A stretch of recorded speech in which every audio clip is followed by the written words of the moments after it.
चलिए बढ़ते अगली खबर की ओर, जहां मानसून दस्तक दे चुका है और किसान खेती किसानी में जुट चुके हैं। वहीं प्रशासन के द्वारा बीज की आपूर्ति किसी तरह से पूरी की जा रही है, लेकिन डीएपी खाद की किल्लत अभी भी बनी हुई है।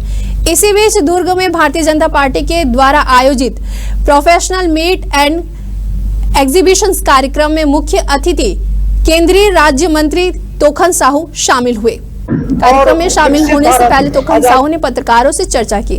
उन्होंने विकसित भारत का अमृतकाल के तहत बीते 11 वर्षों में सेवा, सुशासन और गरीब कल्याण के क्षेत्रों में हुए कार्यों को बेमिसाल बताया। हालांकि जब किसानों को डीएपी खाद की कमी के बारे में सवाल पूछा गया तो मंत्री साहू ने इसका प्रमुख कारण रूस यूक्रेन युद्ध को बताया। उन्होंने यह भी स्पष्ट किया है कि सरकार विकल्पों पर काम कर रही है और जल्द ही समाधान की दिशा में ठोस कदम उठाए जाएंगे।